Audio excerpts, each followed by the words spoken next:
Hello, I'm Hannah Kaplan, and this is the WCS Wild Audio Podcast, where you'll find reported audio stories covering the latest news and newsmakers from the Wildlife Conservation Society's Global Conservation Program, Zoos and Aquarium, and their many partners. We've got a great show today, so let's get to it.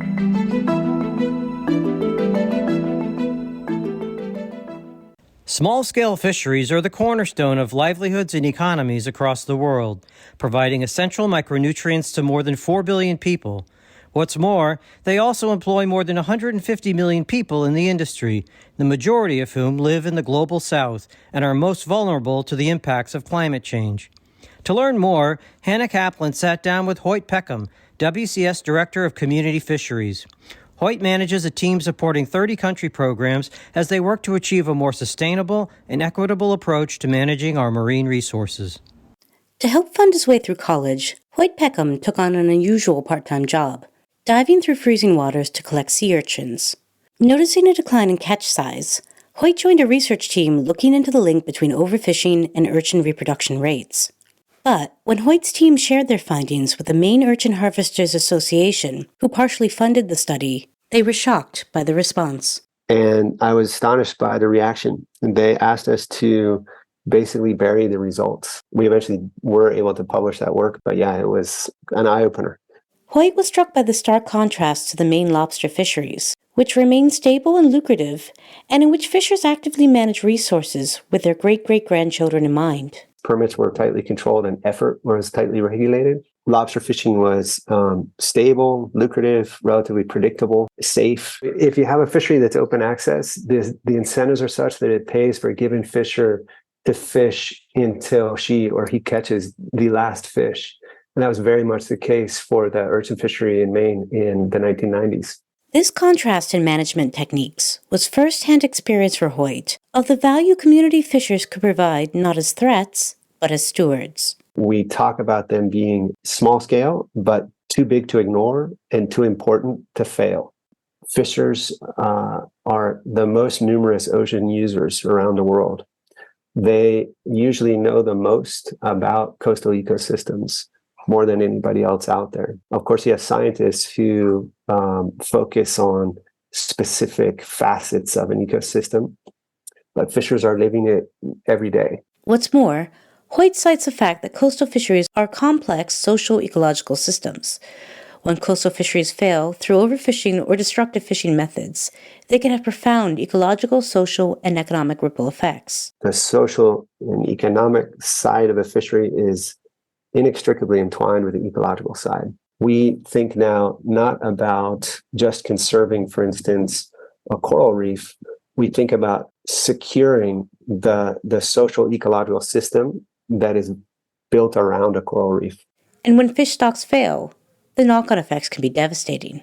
You see these effects directly in coral reefs, in mangroves, in seagrass ecosystems. These effects cascade inland, up to 1,000 or more kilometers inland. People who live on the coast and inland need to get their protein somewhere else. So they turn to things like bushmeat hunting. The effects also can cascade offshore, things like piracy.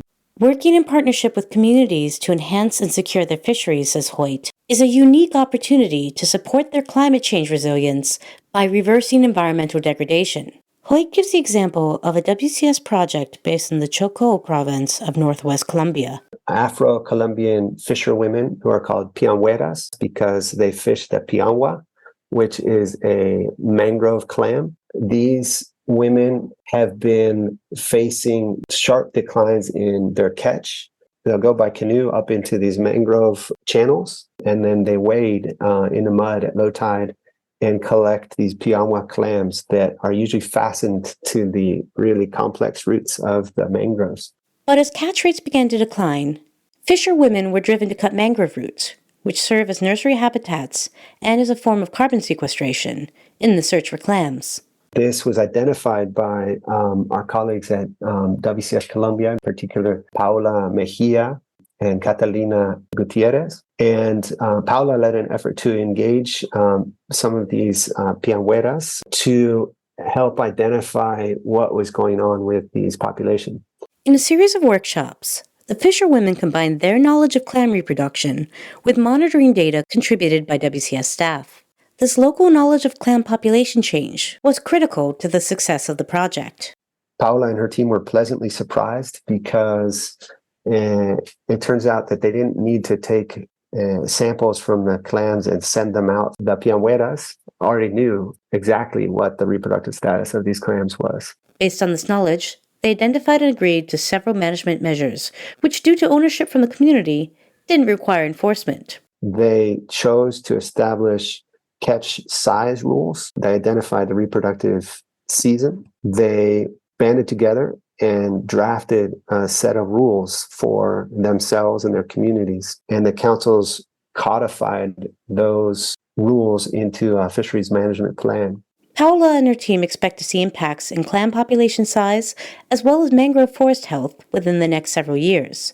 But Hoyt says this approach cannot succeed without sustainable economic alternatives for communities here.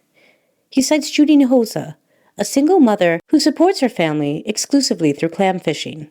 In the weeks during which the community stops fishing to allow for clam reproduction, she has no other source of income.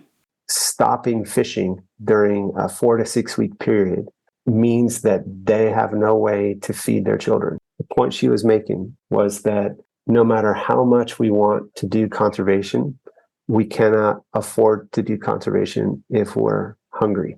We in the conservation sector need to figure out ways to make conservation pay for local fishers like Judy. The most direct method would be to set up a compensation system along the lines of sometimes called payment for ecosystem services. And I'm really excited about figuring out a way to live through the seasonal closures.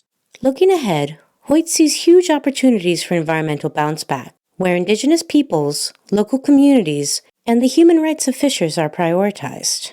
Fish stocks are inherently renewable. Equitable value chains can be rebuilt, and those can serve as these engines of prosperity and resilience. I'm very hopeful about the future of community fisheries, where local communities have prioritized renewal, replenishment, and equity in the reconstruction of their fisheries. We see extraordinary outcomes. I see WCS's role as pivotal in facilitating, fostering those enabling conditions, and then supporting people to reconstruct, renew these fisheries to their specifications, not ours. For WCS Wild Audio, I'm Hannah Kaplan. Today's episode was produced and reported by Hannah Kaplan with help from Dan Rosen and Nat Moss. The WCS Wild Audio podcast is a production of the Wildlife Conservation Society.